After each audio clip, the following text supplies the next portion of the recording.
Welcome to the Modern Couples podcast, Love, Purpose, Growth. I am Marcella, relationship coach, founder of Modern Couples, and fitness and biohacking enthusiast. My TEDx talk and Modern Couples Summit has inspired thousands of people to invest into their relationship skills.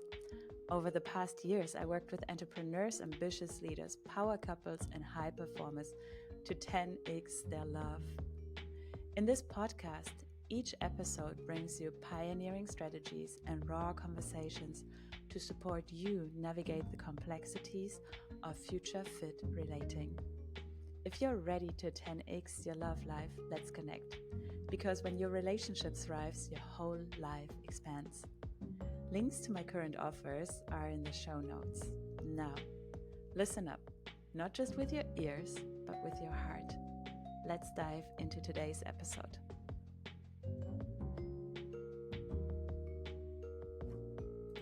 I am so excited to introduce you to my guest. It's Phil Arsenault. Hi, Phil. Good to have you here.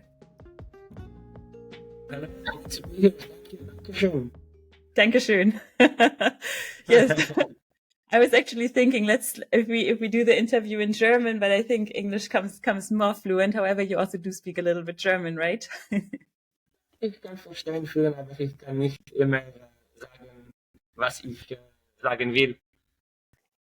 English is better. Yeah, it gets super funny though to talk to you in all the different languages. So let me introduce you briefly. So I got to meet Phil as a memory coach and accelerated language teacher. Really, I heard there is this person out there that teaches you a foreign language. For me, it was Portuguese that I really wanted to learn.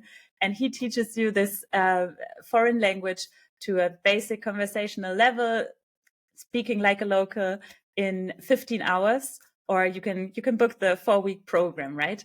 So I thought, okay, I really want to get my language skill here in Portugal straight, because language is like one of the most essential ways of how we relate. And I really want to relate to my neighbors and to the people around me as I am, moving to a foreign country. So, but yeah, coming back to more of your background, you are teaching several languages, so Portuguese just being one of them. And you're helping people to really master their brains so that they can easily speak like a local. But also you customize your teachings to other professions. I know you also supported a musician to use brain hacking, so the art of optimizing how you learn, a musician in his endeavors. So let's say an orchestra, the chief of an orchestra, and he needed to memorize everybody's music from all the different instruments. There's 55 different musicians there. So we were able to, I told, look, I have no idea how music works, but I know how your brain works. So like we'll have to work together so that you need to tell me like what you need to learn. And we just had to figure out how to reformat the information and then store it in the right places. And then he was there with, the big crowd and everybody, and he nailed it. He knew everybody what they were supposed to do, and he was feeling very, very confident, very comfortable. And at the end, he was very happy with his unlocked and unleashed memory. So that's the crazy thing about you. You understand the power of the brain so well. So this art is called brain hacking. Not many, like I want to use that phrase or that term a bit more often because it might cause some, what is that, brain hacking? But we will get to that in a moment. And yeah, I heard you're on a mission to teach 30 languages by 2050, right? So quite ambitious. Absolutely. Yes. Absolutely. So I've taught 7 languages to over 2,000 students. Yeah. And so it's a 15-hour super accelerated course. What we did in 4 weeks, it was I always add an extra 5 hours for one-on-one because we do a lot of side missions and we get distracted, and then I need to figure out more about how your brain ticks and how you learn. So it's a 15-hour course that's done in the 20 hours spread out over the 4 weeks. Mm-hmm. So maybe let's explore. We will get to brain hacking and what it has to do with relationships. But can you briefly explain what do you do when what is there to learn about the brain? What is brain hacking? And maybe also your personal story. How did you get into it? See, well, brain hacking is everything for me. It's been like the green ring of the Green Lantern. So it's a regular human being who puts on this very powerful object, and it allows him to become a superhero. So all my life, I felt like I had this secret advantage over everybody, over in any job, in any relationship, in any friendship, in any opportunity. I always knew I had an advantage because of all the memory hacking stuff that I had learned. So I grew up in Montreal, Canada. So it's a French-speaking province. So I went to French school all my life, and I used to struggle a lot on most of the exams. Math, I used to have no problems with. I was always very good at math. But conjugations, verbs, on all the French stuff, and just learning the dates for history, and I really couldn't focus my brain and study. I was getting distracted. I didn't want to. It wasn't working. It was frustrating. It was made me feel stupid. It was just so many things blocking me from studying more and getting better grades. But I knew in my heart that I wanted to be a cop. And so it's a very, very difficult program to get into because so many people want to get into that line of work. So you need to be excelling in your grades, at least 75% average, just to be considered. So you need to really be excellent to get into that line of work. So I had to make a decision, and it was either change my dream or figure out a way to study better.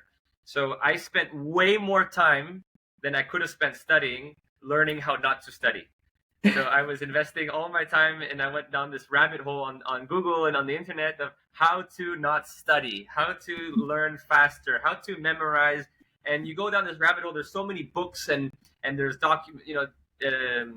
there's documents, there's books, there's techniques, there's tricks, there's articles, there's studies, and they go back literally thousands of years. You go back to like 2,000-3,000 years ago in ancient Greece, and there's the memory treatises, and like all these techniques that go all the way up until today, where there are literally memory championships all around the world, where people get together, sit down, and memorize stuff. It's the most boring sport to watch, but it's really, really interesting once you understand what's going on in their brains. So I started using all these techniques, these tricks, and I was using them on my studying, and immediately my grades went up. I was able to in even less studying time, I was able to get much more information in my head. And when I find something really cool, I need to share it with everybody. I've always been like that. You find a new restaurant or a new place, an activity, I got to come back with all my friends. So I started telling everybody, guys, you got to come with me. I'm going to show you how to cheat on all the exams. And everybody was all excited. Oh, we're going to cheat on the exams. Let's do it. We're rebels. So I'm like, all right, we're going to take the information. We're going to store it in the brain in a way that when you are in front of your paper, you can close your eyes and you can recall all of the information. I said, Phil, that's studying. I'm like, no. This has nothing to do with studying. We're hacking our brains. We're changing the information. We're storing it, and we can just easily access it. Like, that's still studying. So I had to really convince them to try these techniques. And all of a sudden, their grades are getting, better and better. My grades are getting better and better. The teachers thought that we were cheating. We thought that we were cheating. And realized that's when I first realized that the education system is a joke. Like if I at that age on my computer can find much better ways of learning than the people who are responsible for teaching us have ever showed me. Actually, nobody really ever teaches you how to learn, which is the most important skill set. What good is any of the stuff we learn in school if we can't remember it, if we don't know how to learn it? So yeah, basically just transforming the information, reformatting it, and actually if you scan the brain, you're using different parts of the brain. So I always give a very nice visual of going into a gym, like a hipster gym, and everybody's on TikTok and they're all doing their videos and everybody's lifting very heavy weights with their back. And everybody tells you, yeah, you need to lift weights with your back. That's the back muscle, is the lifting muscle. And everybody goes, oh, that's weird. I mean, I'm doing it, but it hurts. I'm injured all the time. I can't lift a lot of weight. But everybody's doing it, so it must be the right way to lift. So then somebody comes in like me and they say, have you tried lifting with your legs? So they're like, no, that's not true. Like that can't be the way to go. Or else they would have showed us in school. And I'm like, just try it. And then people lift with their legs. And like, oh my God, the legs were meant for lifting. And the muscles are far more developed, they're far stronger, and they're designed for heavy lifting. The back is not designed. So we're actually learning with part of the brain that's actually not designed for learning or for remembering at all, which is why we feel dumb, we feel frustrated, which is why people are failing exams. But when we use the hippocampus and we use different other methods, right, and different parts, we're able to actually, access the 156 billion gigs of storage capacity within our brains. That is so Magic. impressive. Yeah. And I mean, I just finished my 4 week training, so I can really speak from my own experience of how it felt, the rewiring in the brain, and really seeing the differences of like, how did I used to learn a language and how am I learning a language now? And also, I was really thankful to learn a few of the brain hacking excursus on the side or tips on the side. And I see how all of a sudden I look different at some of the books over here and thinking about, okay, I'm not going to just read it. I will figure out a way how to really memorize, how to make a story around it, how to share it with people, how to use other parts of the brain to really have it deep in my brain. It's something, if you don't know what you don't know, you are not aware of what you are missing out. Exactly. It was a crazy experience. But and the problem is most people would prefer the discomfort that they know than the possibility of awesomeness that they don't know, right? So as people stay in abusive relationships, they stay in depressing jobs until they literally kill themselves rather than trying something different. I get people all the time commenting on my stuff, like teachers or people who have learned languages, and they say, no, this guy is a fraud. It is physically impossible. It took me 15 years to learn this language. There's no way you can get anywhere. Maybe you can order a beer after 15 hours, but there's no way you can do anything more than that. And teachers and people, and it's just like, if that's your mindset, then that's what you're gonna experience. That's why I always invite teachers to come for free, so they can actually see what I'm doing, and they can actually use it. It's not my proprietary information. I mean, all my stories and my connections and everything, that's all me. But all the concepts, all the theory, all the methodology, it's all things that I've just taken from all the smartest minds of the world, and I want people to be using them so that everybody could be using these memory hacking and teaching with them, so people don't have to be, they don't have to suffer for 10, 15, 20 years to learn something that they could learn in 15 hours or 20 hours. A short interruption to tell you the exciting news of the launch of our new signature program, Love 10x. Ooh, I cannot wait to share more about it.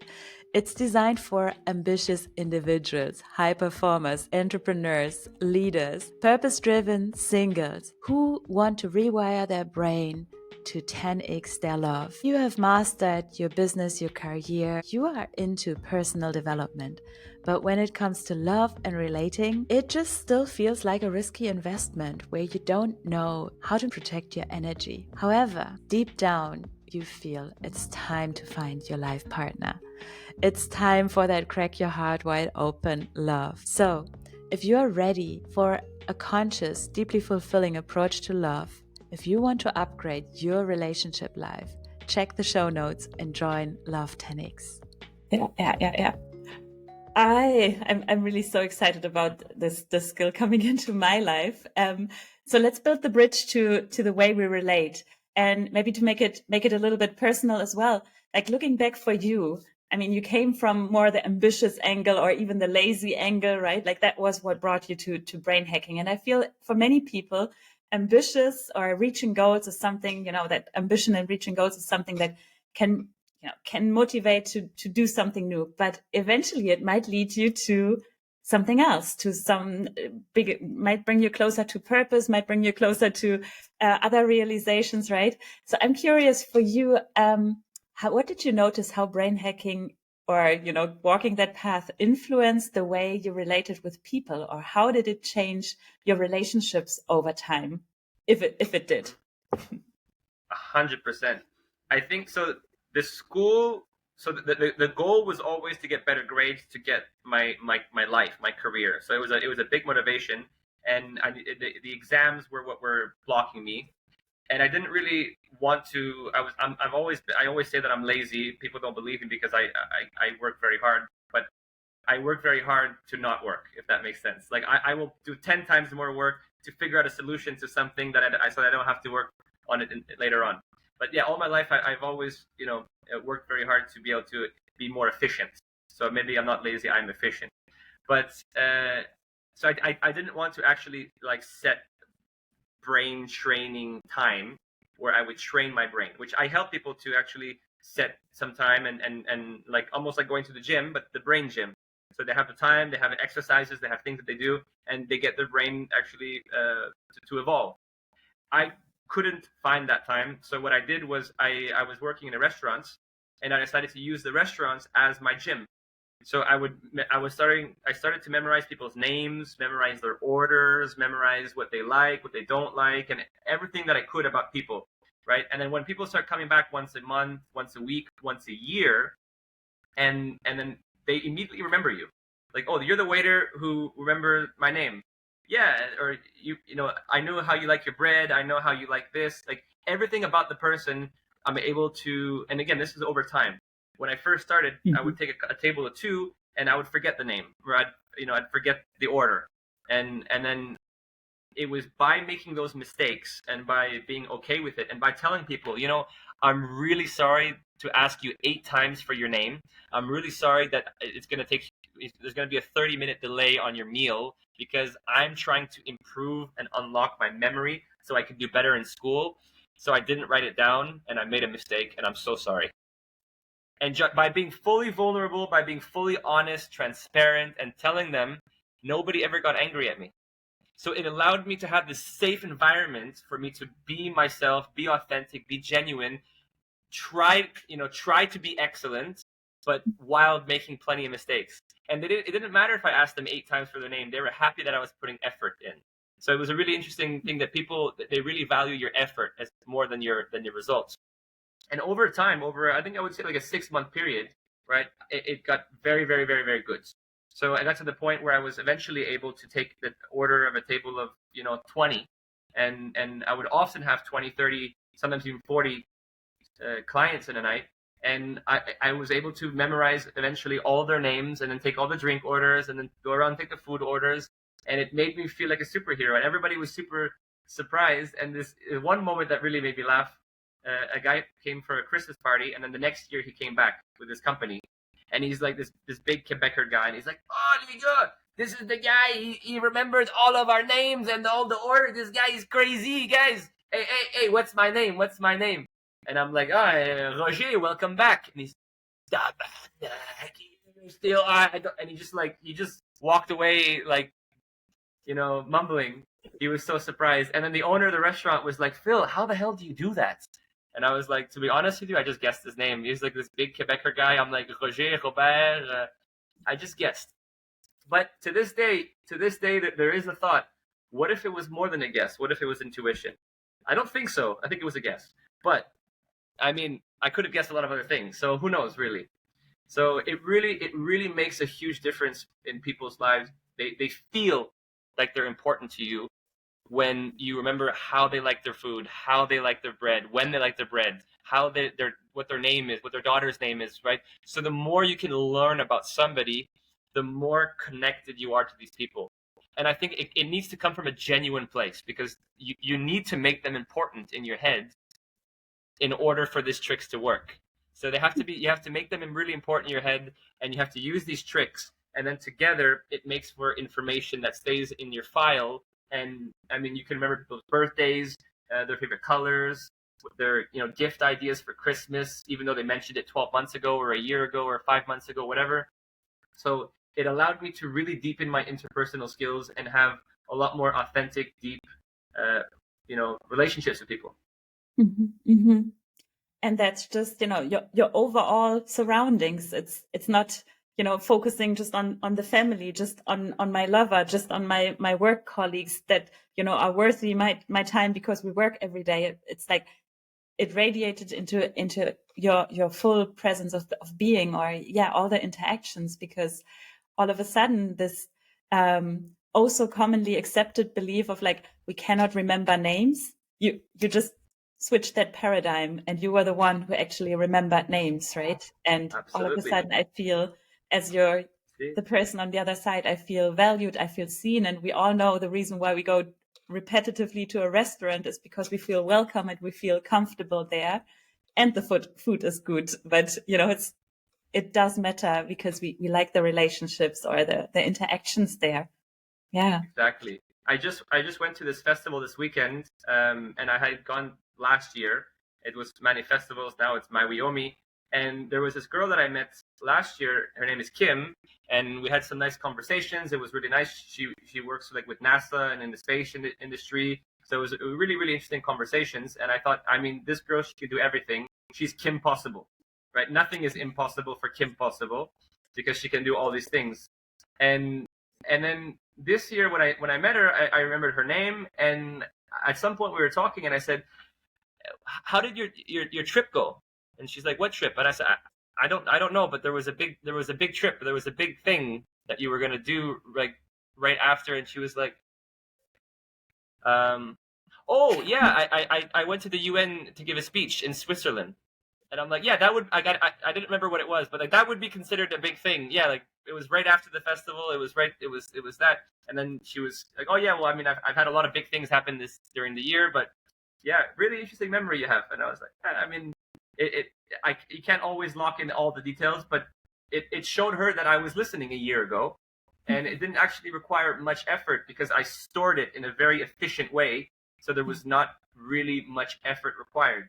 I just stored it. It's like if you have a giant warehouse and you just put things there. It doesn't require much effort. But when you need something, you can get it.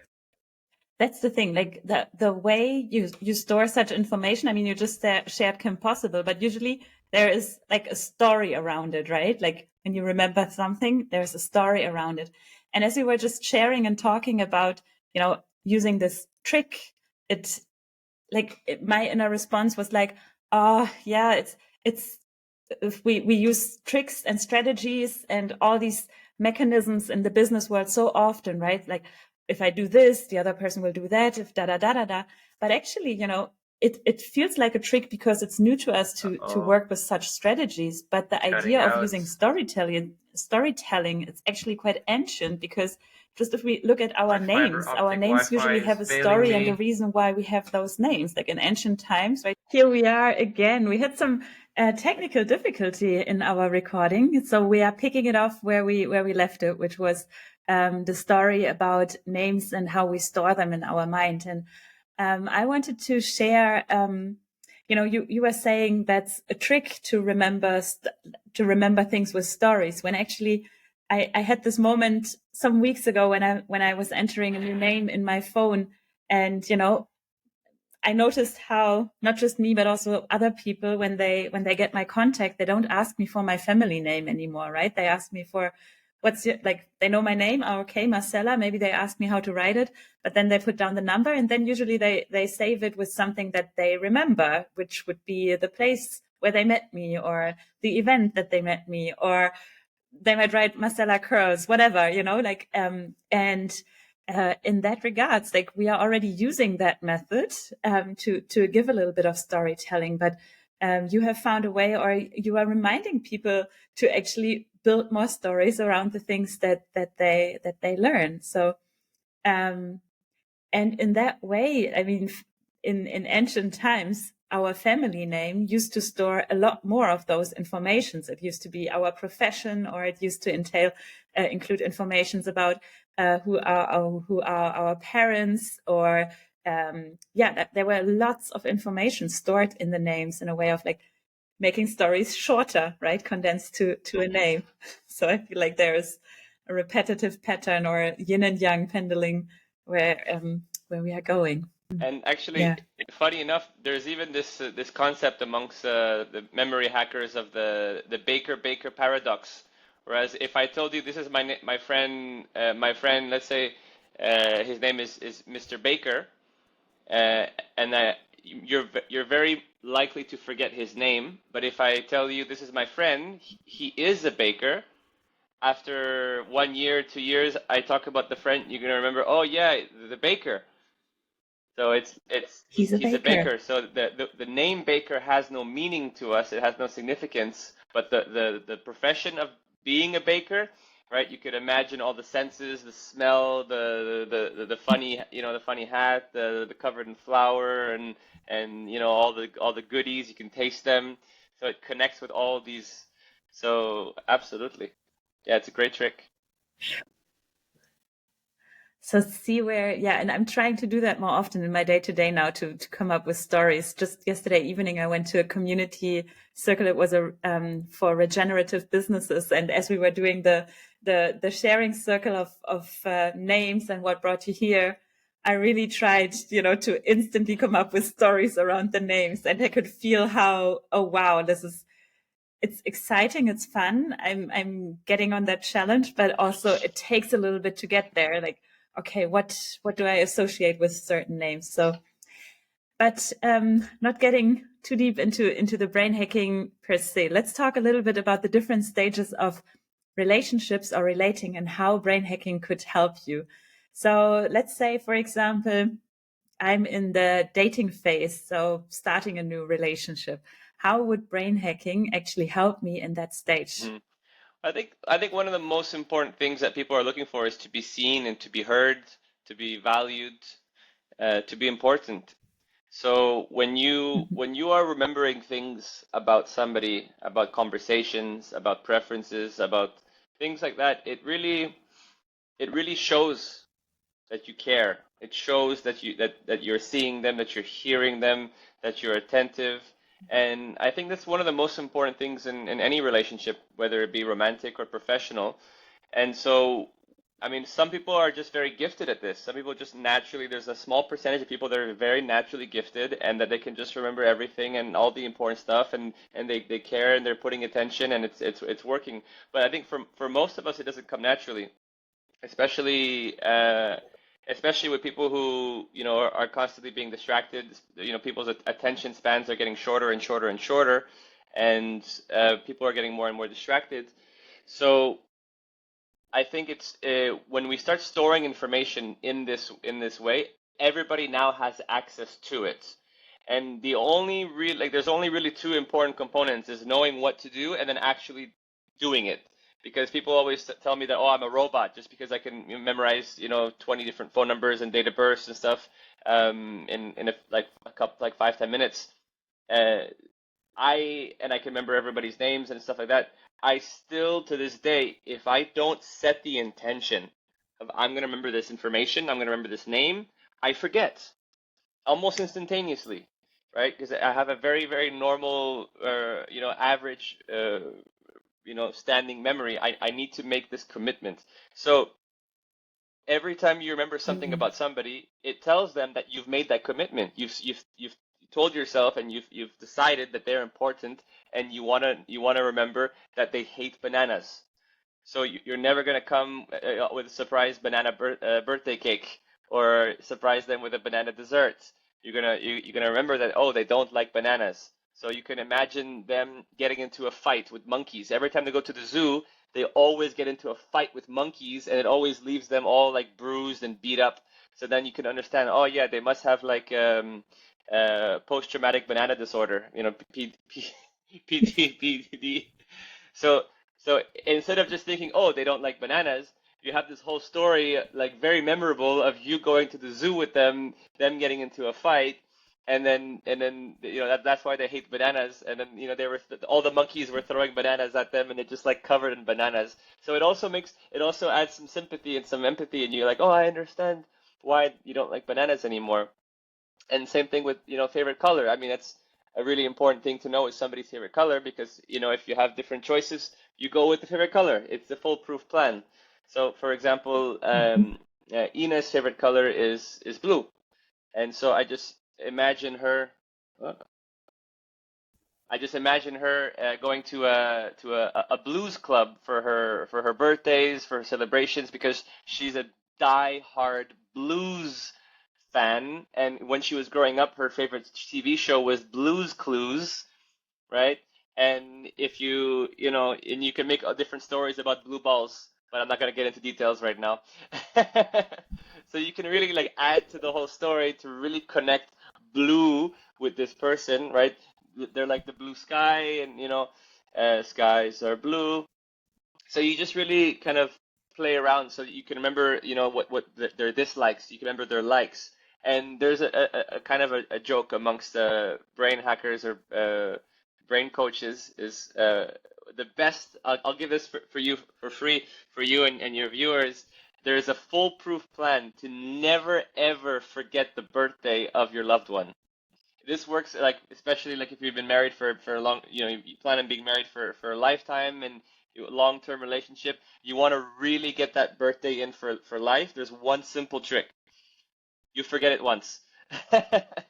You forget it, then but then the brain wants to remember the next time. But yeah, but you remember like with your birthday, the 12th of January, and there was the whole story of the goddess of the sea and the sky, and when they discovered, right, Rio de Janeiro, and then they throw the dozen eggs inside of the Rio de Janeiro. That means the river of January, and the 12 eggs. So your birthday actually will be in my head probably forever because it's been encoded in the right way. Yeah. Encoded in the right way. And I mean, we haven't spoken about it, but like the more emotion you bring to it, and also the more explicit sometimes, or the more emotion, scariness, all these factors is in there, the more it sticks, absolutely. Right? Which I feel, and you say that like share those stories with your people around you, right? And in a way, I mean, I hear your stories, it makes me laugh. That again is a relationship building already when you share those stories, those crazy stories with other people. Exactly. But you mentioned to me how you impressed Ina in the beginning with a memory hack. So this is like the dating one-on-one impressive brain hacking skill. Well, I normally do this more for business. I mean, it's a great way when you meet somebody at a networking event or something, and they're like, "Hey, like I want to learn, a language from you," and then it's like, "Oh yeah, so do you have a business card?" "No, I don't. I don't like business cards. I'm just gonna memorize your phone number, and I'll send you a message like later during the week when I have some time." And so when I met Ina at the market, I memorized her phone number, and it apparently made a nice effect. So it shows attention, right? It shows that you're able to focus, you're able to put attention, and it's something different. And also, when a birthday comes up or Christmas comes up and something came up like 6 months ago or something, it's nice to be able to access that information. Yes, very impressive, very good, and and for the phone numbers, I mean, a lot of people are very intimidated by what I do with the phone numbers, the tricks, the stories, the associations, the creativity, all that stuff. It's all learned stuff for me. It didn't come naturally to me, and I've helped people who, many people who thought there's no way that I could do that. And it literally can work with anybody because creativity is not something that you have. Creativity is something that you do, right? You do creativity, and as you do it, that's how you get it, right? Of course, some people are naturally gifted, and that's good for them, but everybody could access it. It's not like, that some people are not, maybe, I mean, coordination is a little bit trickier, but you can still develop it. But this stuff is literally anybody can do it. So with the stories, the numbers, the names, any aspect, and I've taught the most unlikely candidates, people in their late 80s who never went to school or who always had problems and used to be made fun of because of the memory and no creativity and this that, never made a story in their life. They all, with a little bit of time, a little bit of attention, they all end up doing it. So it's literally for anybody, no matter how lost and hopeless you think that you are, and how intimidated you are by these things. If you simply start doing it and with an encouraging environment and you kind of build it up, anybody can completely unlock their minds and all the opportunities and joys and benefits that come with it. Unlock the mind. Yeah, let's really like, I want that message like out there, that this is not a method or a trick, or like, while we might think these are tricks that we use, it feels like an unlocking of the mind, a liberation to let's say live life more colorfully, because in a way that like we as humans, I mean, I think the most, after the need of feeling safe and feeling belonging, like what is there since forever? It's storytelling, right? And to bring back that skill of instantaneous storytelling with yourself even, and then also maybe share it to others. It brings joy, it brings creativity, it trains your brain. And in a way, even I caught myself thinking of like, oh, I'm too old to learn a new language, right? And like the experience with you completely like crushed that belief in the sense, and made me really realize how much more potential there is now that I'm actually engaging the brain, right? And now it's like, let's see all the things that I'm going to learn still. Absolutely. But also, it also about unlocking the mind, it also makes you think about how limitless the brain is in every way. Because remember in the beginning, you had a limiting false belief, and you said that I am not good with accents. I cannot do accents. So I speak English with a very heavy German accent, you said, and your Portuguese is going to have a German accent, and you cannot do it. Remember that? But as we started to change that programming of the brain and we started to do things in a specific way, you were very, very, very quickly able to actually be great with accents and speak with a very nice Portuguese accent. And it's simply about zooming in, about having the attention, about having the mindset. The brain is a computer, and it's almost like a chat GPT, artificial intelligence. You know, you put the right prompts. You put the right prompts and you do the right sequence, and you can unlock pretty much anything from your mind, any fear, any doubt, any limitation, and you can really, really achieve the impossible. And look at you now. I mean, you're walking proof. In just in a couple of weeks, I mean, your pronunciation is great. You're even singing in Portuguese, right? I Beautifully, am. by the way. I'm Yeah. still waiting to see the final cut of the whole song put together. Right? Maybe you're walking on the I will maybe send you're it. walking on the beach with a sunset or something, and like a little music video also would be nice. Yeah, yeah, yeah.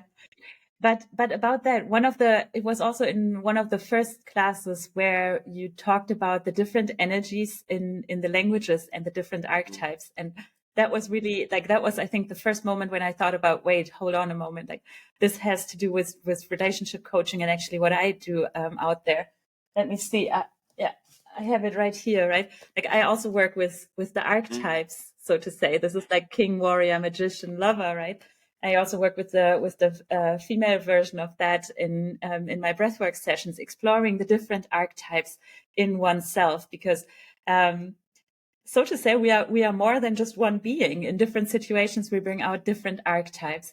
And can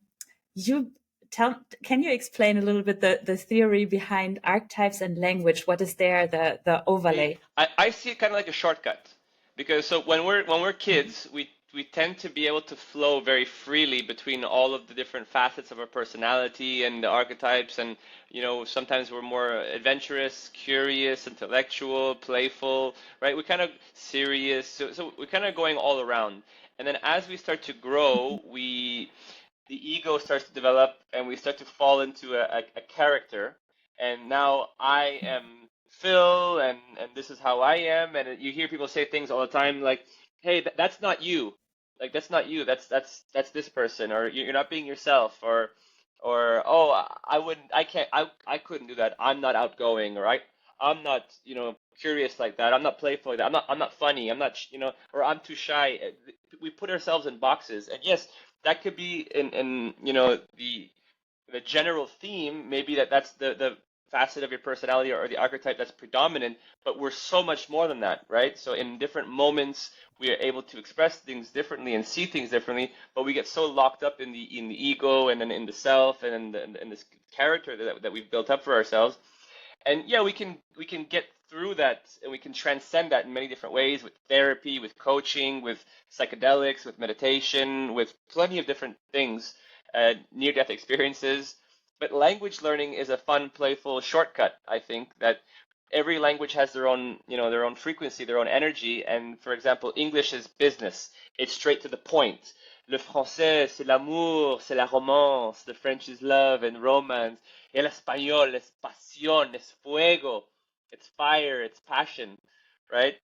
And so, I mean, I think that my first connection with this was when I was growing up in the French school, and I had Mrs. Orr in the English class, and I had this French teacher. I don't remember what her name was, and I remember the French teacher was saying, you know, when you are writing, you need to put some meat on the bones, and you know, you make it nice. You take me on a journey, you know.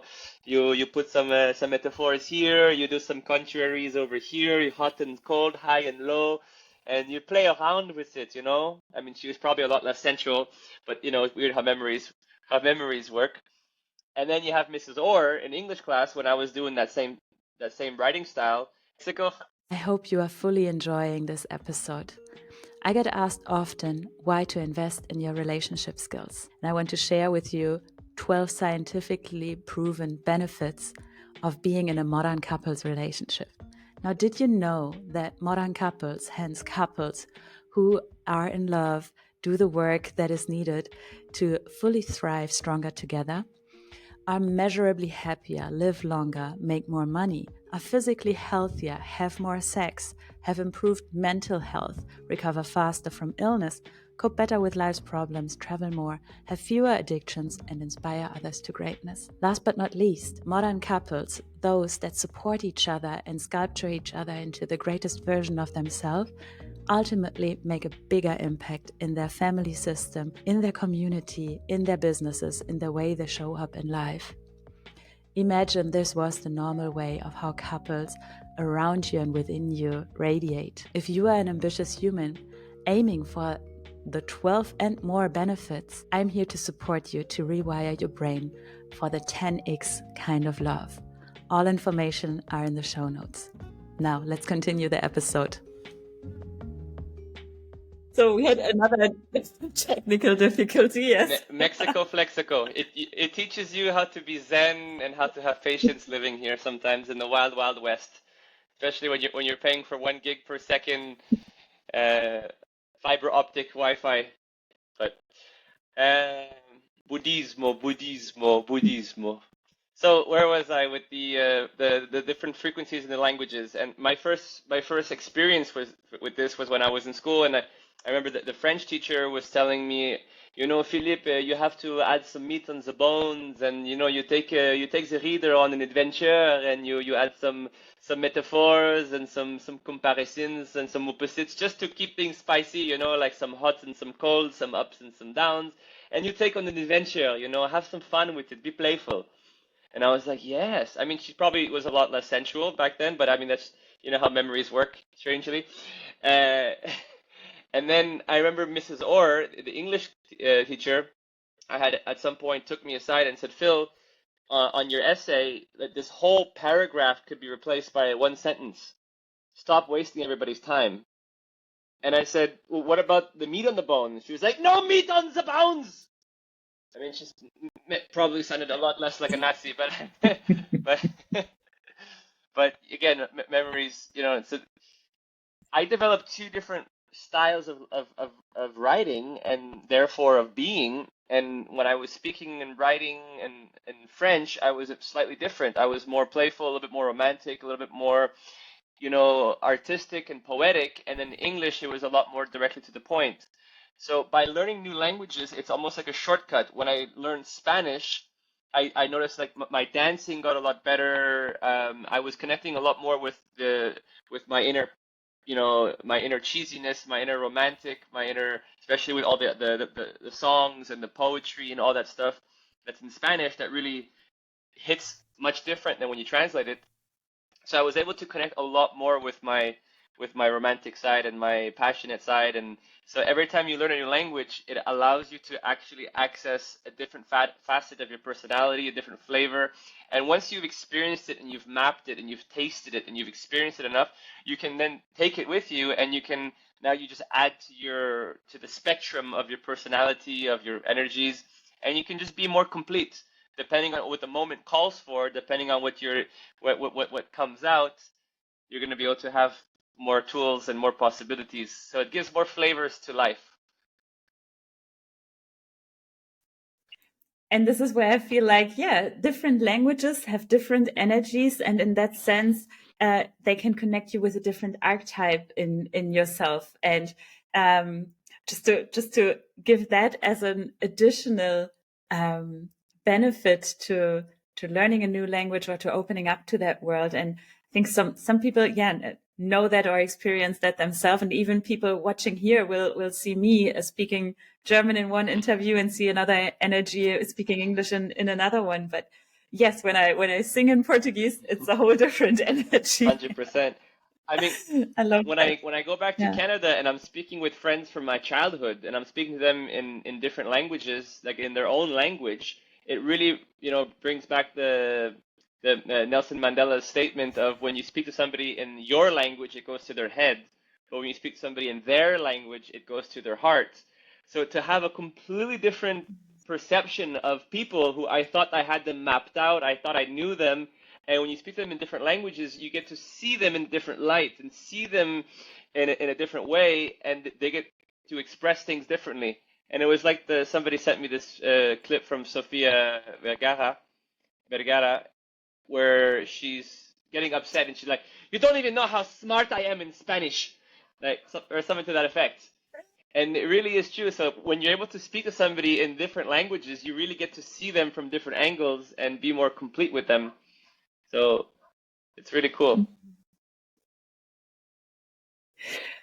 So on that point, when you are in a relationship and you come from different social backgrounds, or different countries, to honor that potentially in their native language, there's more to say to it, right? And that a lot of problems or misunderstandings sometimes come also from the fact that, yeah, we think we have a shared language. We think when you say dog, we both have the same image in our mind, but we don't. A lot of misunderstandings come from actually the somatics. Is that no, not somatics? What is that? From the different connotations or different concept that we have when it comes to words. And I really maybe that to close the chapter on brain hacking and language. But at one point I asked you in our coachings, you never say no, this is wrong, or you never say this is wrong, it has to be that, or in that way you are more vague when I say something, and it's, let's say, not what would be in the grammar book. And I asked you why do you do that? I know there's like at least two explanations for it, but one was on the shared language, and I found that so profound for really, even if we speak the same language, having that mindset towards, well, how come there is no right or wrong thinking in your concept of teaching language? So, I mean, first of all, I'm not a grammar teacher, right? So I don't really know the grammar of English. So a lot of time I'm speaking with somebody like a German person, for example, who's speaking English, and the word order is in a way that I would never say it that way. So my first thought is, oh, it was wrong, and then I say, wait, is it wrong, or is it just that I wouldn't say it that way, right? Who knows? Because sometimes so I don't know exactly what the real thing is, and most people don't know their own native language perfectly in that sense of being able to teach it in school and know all the grammar rules. Very few people do. So first of all, who am I to say it's right, if it's right or wrong?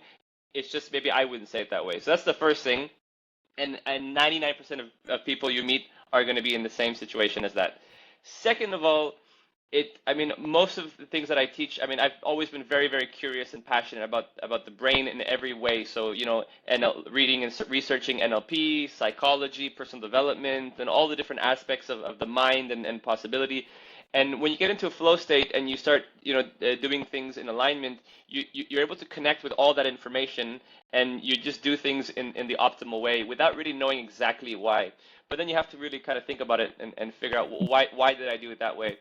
And it kind of connects back to there's a really nice principle in psychology. When you're having a discussion with somebody or a debate, there's a big difference between yes, but, versus saying yes and. So yes, but is implying that yes, I understand what you're saying, but it's not true, or but there's something going. So you're closing them down, you're pushing them down. But yes, and you're no longer destructive, now you're constructive. So now you're building on top of. So if you shut somebody down, right, the energy gets shut down, the emotions close up, the flow state starts to dissipate, the prefrontal cortex starts to activate and start to think, what did I do wrong? What could I have done differently? And you just start going into a completely opposite direction of what is conducive to learning and growing and improving and flowing. So there's never really a wrong answer. Everything is a stepping stone towards improving and towards going. So even when the answer is completely wrong, it's close. It's close. We're on the right direction. Let's try this a little bit differently.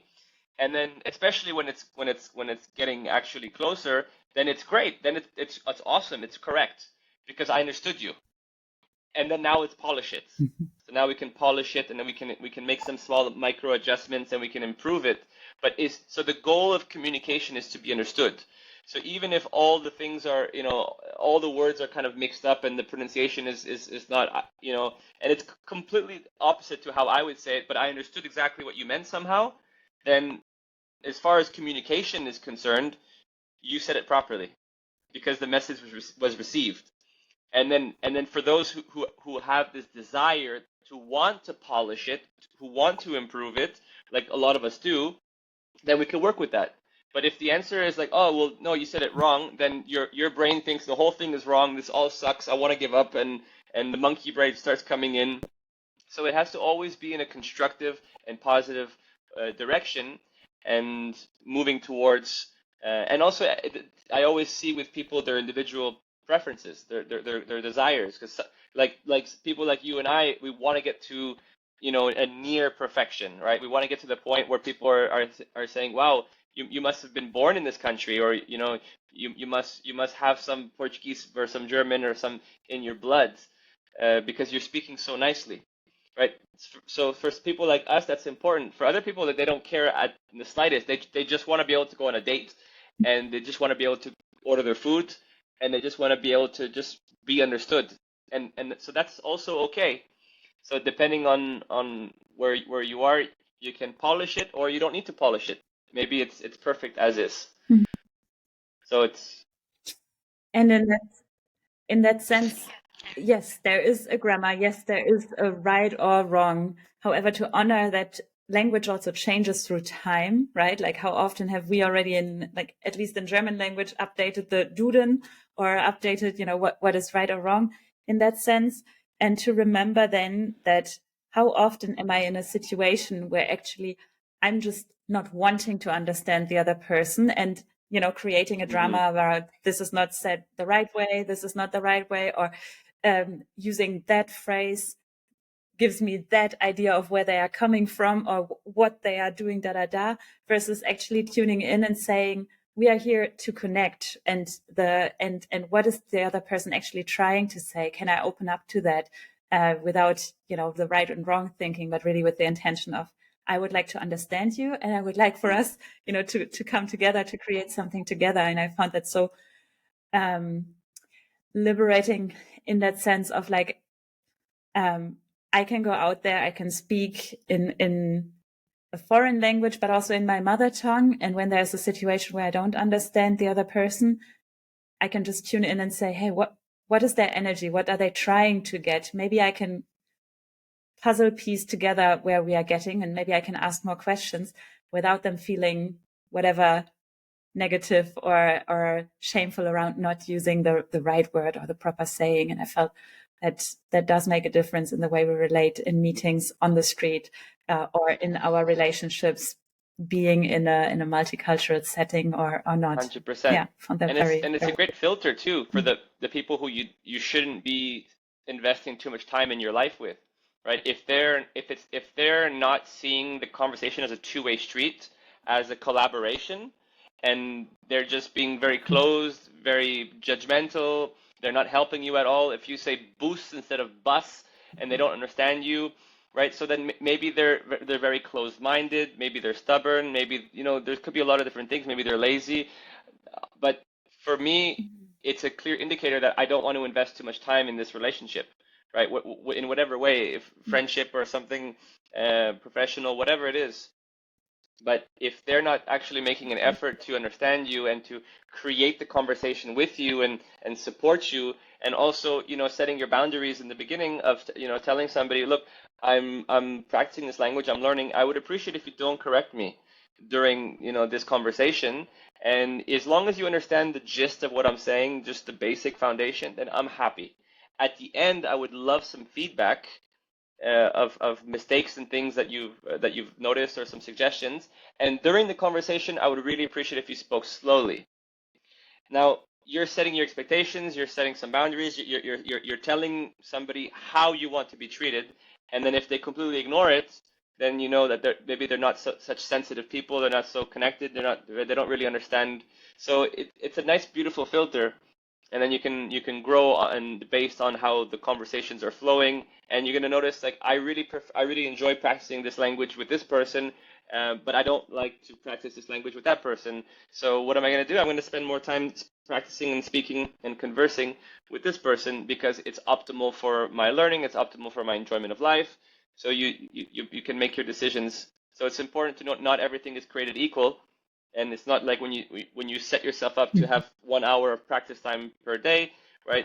You could do more in 15 minutes than in 10 hours if it's done properly and have better results. So you got to set yourself up for success and understand how the brain works and how you work, and create your reality. I like it. I like it. Thank you, Phil. So when I puzzle pieced our three recordings together, I think we are coming to an end, even though I know there's many more things I could talk to you about, or I would love to hear more about your story. But I think the internet is already failing us again. Thank you for listening to today's episode. You have built success in every other area of your life. But if love still feels like the missing piece, it's time to change that. Love 10x is for high achievers who are ready to create a relationship that matches their ambition, depth, and vision for life. Love 10x gives you the tools, mindset shifts, and strategies to attract and build a relationship that actually works without losing yourself in the process. If that resonates, check the show notes and join Love 10x today. Your future partner is out there. Let's make sure you're ready for them.